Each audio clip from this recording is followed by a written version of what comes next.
noite. Para começar, me perdoem aí o atraso. Queria dizer que, antes da gente começar a fazer um balanço sobre esses 10 anos de governo do PT, eu acho fundamental a gente estabelecer aqui quais são os critérios que nós vamos utilizar no balanço, tá? E fundamental também que eu me apresente para vocês, porque esse não é um balanço imparcial, tá? Embora estejamos em um ambiente acadêmico, em que a imparcialidade do cientista é tão louvada, né? Eu queria dizer que nessa mesa não há imparcialidade. Pelo menos não por parte do PSTU, que está representado aqui na minha fala. Essa é uma análise de uma organização que militou ativamente durante esses 10 anos do governo do PT, fazendo oposição ao governo do PT e oposição de esquerda ao governo do PT. Então, essa é a primeira coisa que deve ser considerada, certo? Para quem não me conhece, meu nome é Fernando. Eu sou formado em História aqui pela UES, formado também em Direito. Hoje sou professor de Direito Constitucional e de Direito Eleitoral de instituições privadas e instituições preparatórias para concurso. E milito no movimento estudantil, no movimento secundarista, desde a época do Fora Collor, né? E desde então não saí mais. Com o PSTU milito desde 99, mas entrei no partido mesmo em 2001. Então, esse sou eu e a minha organização que fez oposição de esquerda a esse governo durante os últimos 10 anos. Então, essa é a primeira coisa. A segunda coisa é estabelecer qual é o critério fundamental do balanço que nós fazemos. Porque, muito embora o partido se auto-intitule dos trabalhadores, PT, muito embora o PT tenha divulgado esse ano uma cartilha fazendo o seu próprio balanço desses 10 anos, e o Lula tenha percorrido o país, está percorrendo o país, fazendo a divulgação da cartilha, antecipando já a disputa eleitoral de 2014, dizendo que nesses 10 anos o neoliberalismo foi superado, que nesses 10 anos a classe trabalhadora conquistou avanços que nunca antes na história desse país, né, havia sonhado conquistar, visto possível conquistar. A avaliação que nós temos é diferente e ela não se baseia nas aparências. Nós vamos analisar esses 10 anos do governo Lula sob a perspectiva do conflito fundamental da sociedade brasileira. E para nós, o conflito fundamental da sociedade brasileira continua sendo aquele que divide esta sociedade em classes sociais. Muito embora o discurso do PT tenha abandonado o caráter classista e tenha adotado o discurso universal de defesa da democracia, de defesa da cidadania, nós continuamos enxergando a sociedade brasileira como dividida entre aqueles que são proprietários dos meios de produção e, em razão disso, compram a força de trabalho da classe trabalhadora, vivem do trabalho alheio, e do outro lado da sociedade, a ampla maioria, que para sobreviver precisa vender a sua força de trabalho àqueles que têm os meios de produção.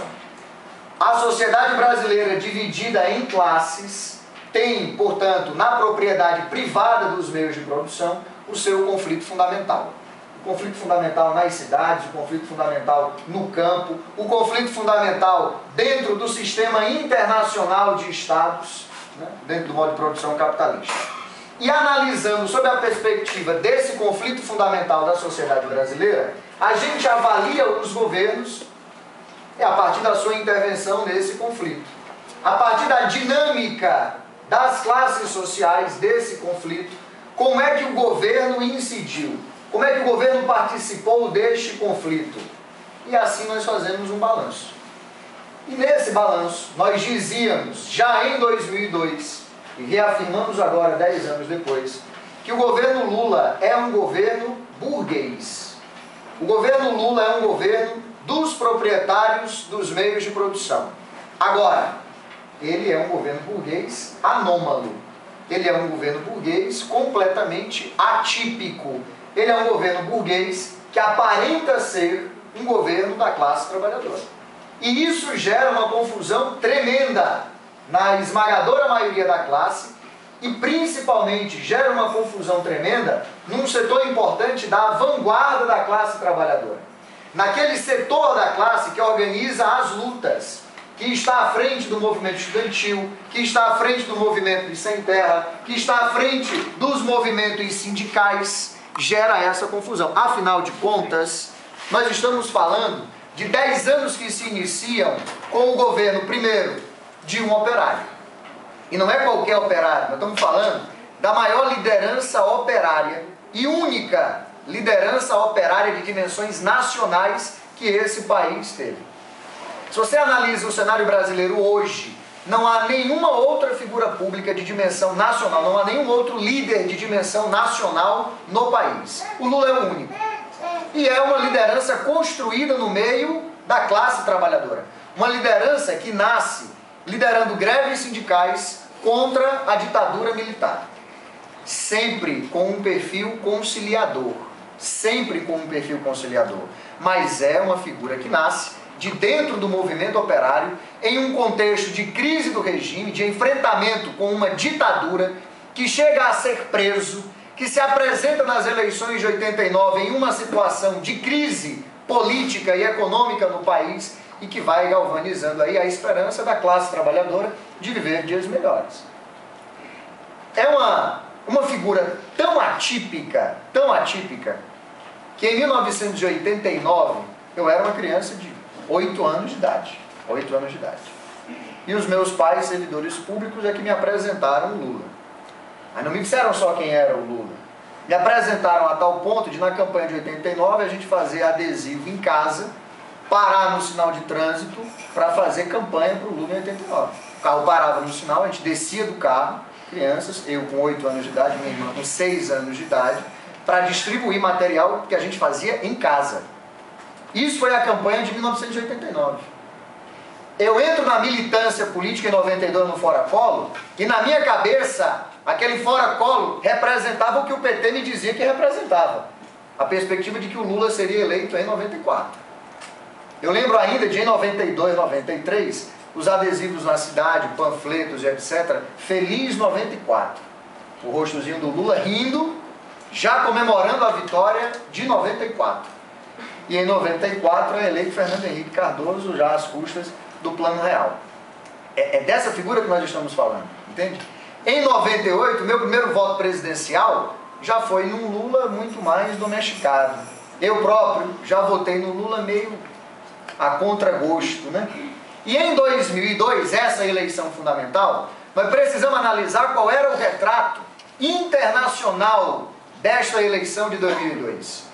Em 2002, todo o ajuste neoliberal traçado no Consenso de Washington em 89, todo o consenso, todo o ajuste das políticas traçadas pelo Banco Mundial, pelo FMI, estava em crise na América Latina, enfrentava na América Latina uma forte contestação.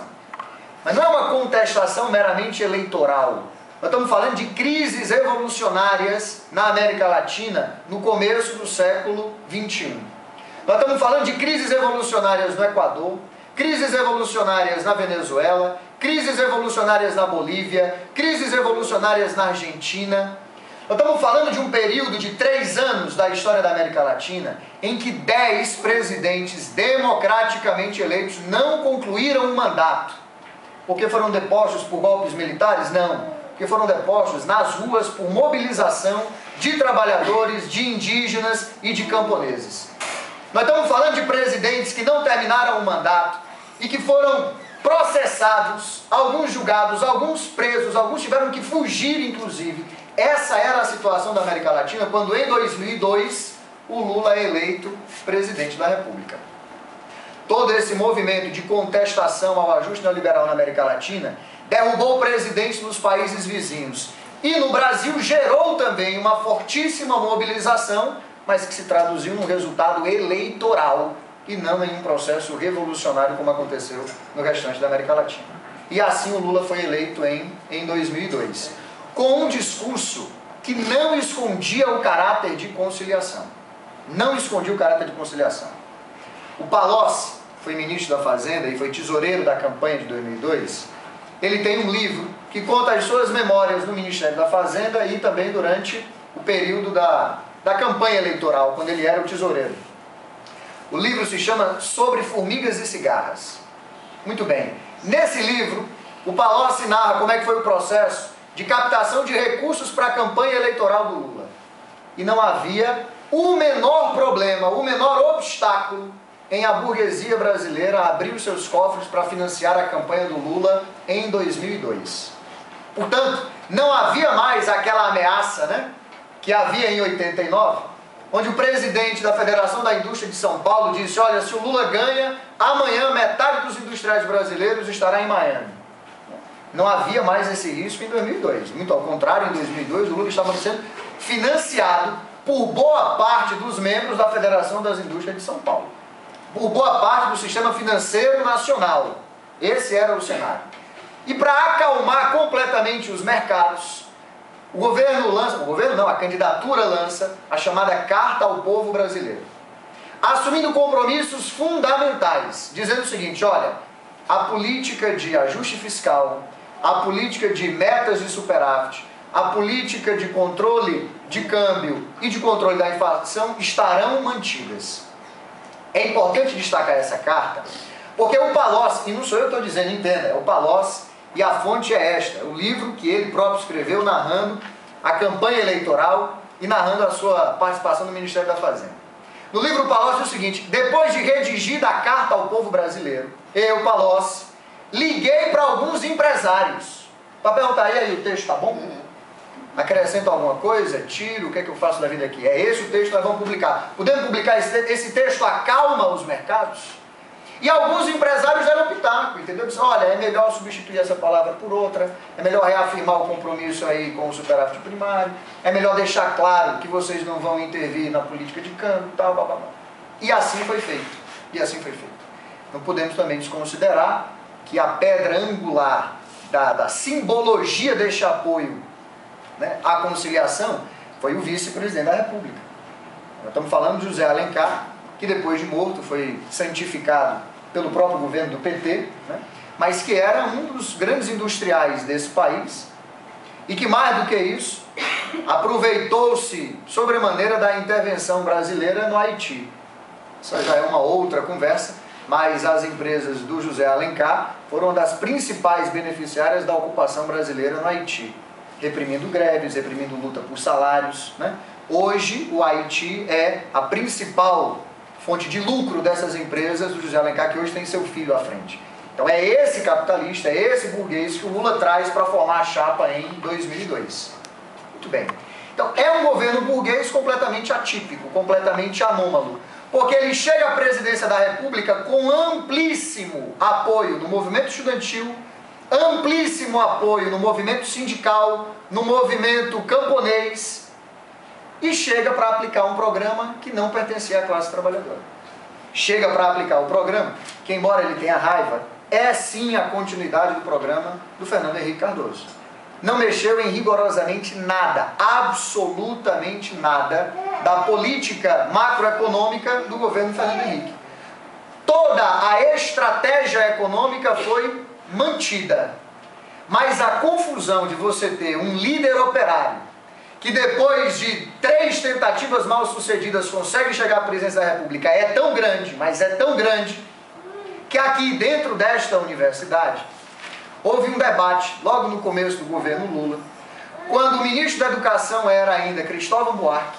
E olha que governo é esse, certo? O governo assume e coloca Marina Silva no Ministério do Meio Ambiente, coloca Gilberto Gil no Ministério da Cultura, coloca Cristóvão Buarque no Ministério da Educação. Quer dizer, pega os ícones que o movimento dos trabalhadores, que o movimento dos artistas, que os intelectuais, que os professores construíram ao longo de toda uma trajetória e coloca em pontos chaves do governo. Isso amarrou o movimento popular, isso amarrou o movimento estudantil, a ponto de aqui nessa universidade, o presidente da UNE, num debate, ter defendido a reforma da educação do governo Lula.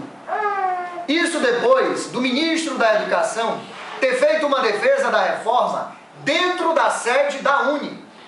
A Uni já não estava mais, desde o começo do governo Lula, interessada em organizar a resistência a uma proposta de reforma universitária.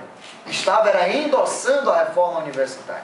Governista de primeira linha que passou a ser.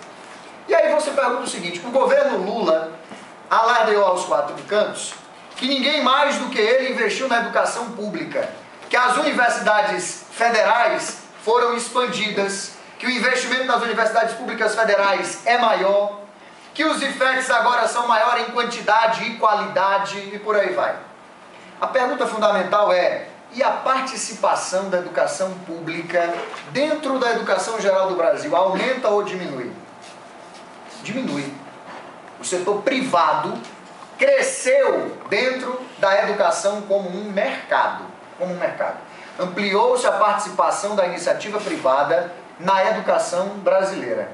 O que significa dizer que dentro daquele conflito fundamental da nossa sociedade entre proprietários e não proprietários, o governo Lula atuou no sentido de aumentar a mercantilização da educação. Hoje, o ensino no Brasil é muito mais privado do que público se comparado 10 anos atrás. E olha que 10 anos atrás o cenário já não era bom. Hoje, a classe trabalhadora comemora que os seus filhos chegam à universidade. E isso rende dividendos eleitorais altíssimos ao governo. O que nós temos que analisar é: a que universidade está chegando o filho da classe trabalhadora? Ele está chegando a universidades privadas. Dentro dessas universidades privadas, ele está chegando com o financiamento do governo e não como parte da diminuição dos lucros da iniciativa privada.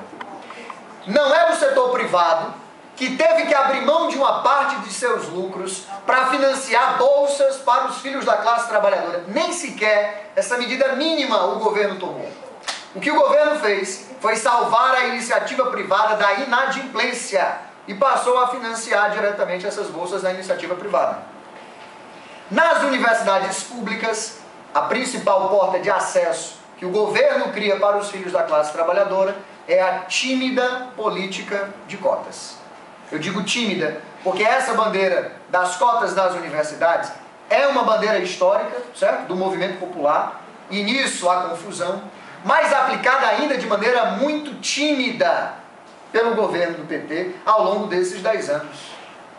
Veja, vamos imaginar que você cria uma política de cotas e estabeleça um percentual, 30%, 20%, 50%. Primeira crítica que se possa fazer a esse percentual é: esse percentual não pode ser uniforme em todo o território nacional. Primeira condição, primeira crítica, a mais elementar. Porque, por exemplo, em Salvador, Luiz, em Salvador, na Bahia, quantos por cento da população é negra? 80%.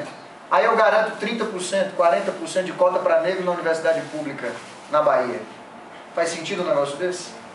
Veja, é uma política pública absolutamente insuficiente. Mas a percepção geral é: bom, eu não estudei na universidade, o meu filho agora tem a condição de estudar na universidade, e quem me deu isso foi o governo Lula, foi o governo da Dilma, foi o governo do PT. Essa é a aparência do governo. No centro existe o conflito fundamental, e o Lula e a Dilma e o governo dos 10 anos do PT atua nesse sentido para salvar um setor da burguesia brasileira que explorava e continua explorando a educação como mercadoria. A mesma crítica pode ser feita à saúde, e essa de maneira até bem mais contundente. Não há um só trabalhador que se diga satisfeito com a saúde pública no Brasil. Não há um único trabalhador que diga: não, olha, eu procurei lá o posto de saúde, eu procurei lá a AMA, eu procurei lá a UPA e fui muito bem atendido, sabe? E avalio satisfatoriamente o serviço público de saúde. Não há. Assim como na educação, na saúde, a participação da iniciativa privada também cresceu. E o governo corre atrás agora, cinicamente, não é de aprofundar a política pública de saúde, mas é de tentar regular o mercado dos planos de saúde. A principal política pública que você tem hoje no governo federal para essa saúde é tentar disciplinar, é tentar organizar a sistemática, as normas técnicas de atuação dos planos de saúde na economia. Para que a gente tenha dimensão desse problema, basta analisar o balanço que não nós, é que a burguesia brasileira fez dos 4 anos de governo Lula. É pensar que em 2006, para se reeleger, o Lula gastou 3 vezes mais do que gastou 4 anos antes, em 2002, para ser eleito. O orçamento da campanha eleitoral de 2006 era 3 vezes maior do que o orçamento da campanha eleitoral de 2002. E de todo esse montante, apenas 2% foram doações de pessoas físicas. 98% doação de pessoa jurídica. Setor da economia que mais despejou dinheiro na campanha do Lula em 2006. O mercado financeiro. Maior doador, o Banco Itaú. Aí o balanço feito dos primeiros 4 anos do governo Lula. 4 anos depois, governo da Dilma, o setor da economia que mais contribuiu para a campanha, o setor da construção civil. De olho nas obras do PAC, das Olimpíadas, da Copa do Mundo. Setor da construção civil esse, que financia não só a Dilma, mas que continua financiando o Lula. Nas viagens internacionais que ele faz, onde aparenta, né? Chega lá com o status de chefe de Estado bem-sucedido, mas fecha acordos com os governos locais, contratos para as empreiteiras que financiam essas suas viagens. Desde que deixou a presidência, o Lula já fez 13 viagens financiadas por construtoras. E o resultado final de todas essas viagens é contrato dessas construtoras com o país em que o Lula visita, para a construção de obras de infraestrutura. Nesse aspecto, o balanço que nós podemos fazer desses 10 anos de governo do PT é: esse governo burguês atípico, esse governo burguês anômalo, é um tremendo sucesso eleitoral. Um baita sucesso eleitoral. Vocês viram o desespero que tomou conta do país no final da semana passada, começo dessa semana, com o boato do fim do Bolsa Família.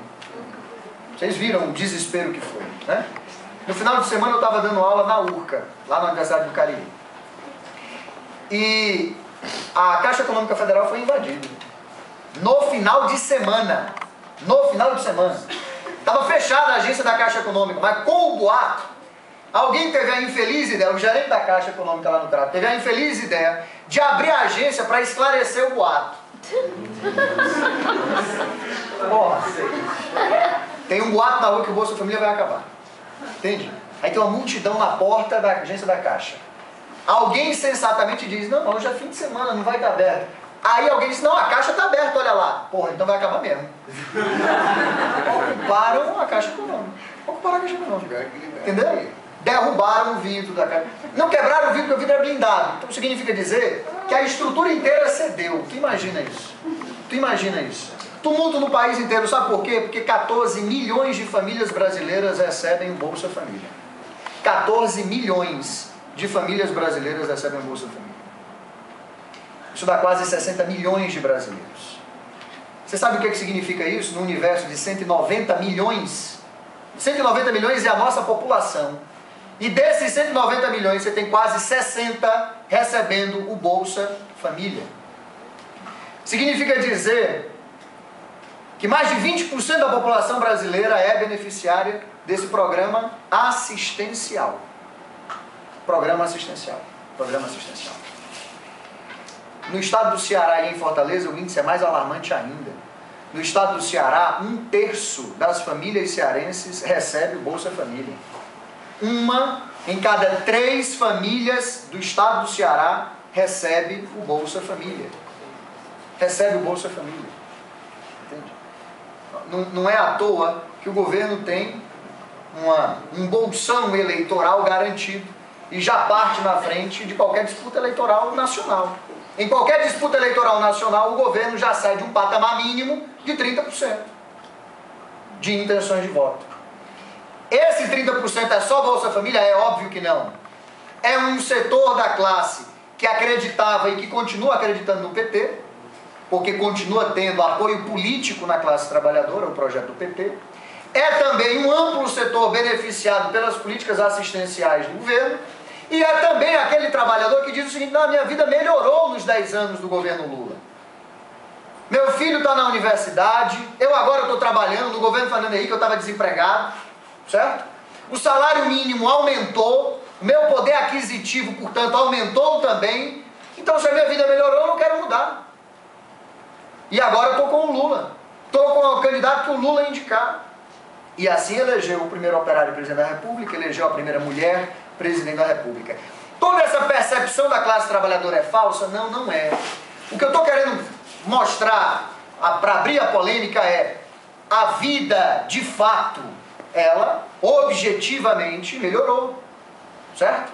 Objetivamente melhorou. Essa análise que a classe trabalhadora faz de que o governo é bom tem uma base real, ela tem uma base concreta, ela tem uma base objetiva.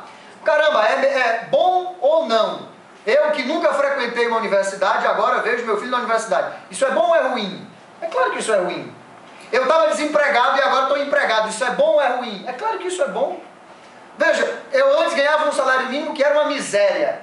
Hoje eu vejo o poder aquisitivo do salário mínimo crescer. Isso é bom? É claro que isso é bom. É claro que isso é bom. Mas aí eu volto para o ponto de onde partimos. O critério fundamental deste nosso balanço não é esta aparência. O critério fundamental deste nosso balanço é: a classe trabalhadora acha que o seu poder aquisitivo aumentou porque ela está recebendo mais no final do mês, mas na prática, objetivamente, não aumentou porque ela está mais endividada. Porque para enfrentar a crise econômica mundial, a tática do PT foi endividar a classe trabalhadora. E hoje, em todas as famílias brasileiras, há algum integrante com empréstimo consignado. Em todas as famílias brasileiras, há hoje um integrante que tem um crediário, que tem uma dívida, certo? O poder de endividamento da classe trabalhadora aumentou. Não foi o seu poder aquisitivo. A aparência é a do poder aquisitivo, certo? E é isso que gera os dividendos eleitorais. Mas objetivamente o que nós temos hoje é uma classe trabalhadora mais endividada. Num contexto internacional que não é dos melhores, certo? Você tem índice de desempregos alarmantes na Europa, alarmantes ainda nos Estados Unidos. O índice de desemprego na Grécia, na Espanha, em Portugal, beira os 30%. Os 30%. Nos Estados Unidos, esses índices continuam altíssimos. E vai demorar ainda muitos anos para que na Europa e nos Estados Unidos a economia se recupere. E não nos esqueçamos, o Brasil não virou uma potência econômica. Nós continuamos na periferia do sistema capitalista, nós continuamos exportando commodities para o primeiro mundo. E sob esse ponto de vista, esse milagre brasileiro não vai durar muito, certo? Chega uma hora em que qualquer crise econômica que chegue ao Brasil vai encontrar a classe trabalhadora com empregos, com direitos mais flexibilizados, portanto sendo mais fácil a demissão da classe trabalhadora, e a classe trabalhadora mais endividada. Nós hoje estamos menos preparados para opor uma resistência enquanto classe do que estávamos 10 anos atrás. Nós enfrentamos as políticas econômicas do governo Fernando Henrique muito melhor armados do que o que estamos hoje. Porque hoje toda a liderança histórica da classe trabalhadora foi cooptada para o governo do PT. Que sob esse aspecto cumpriu o triste papel que todo governo de frente popular faz, de desmobilizar e desmoralizar a classe.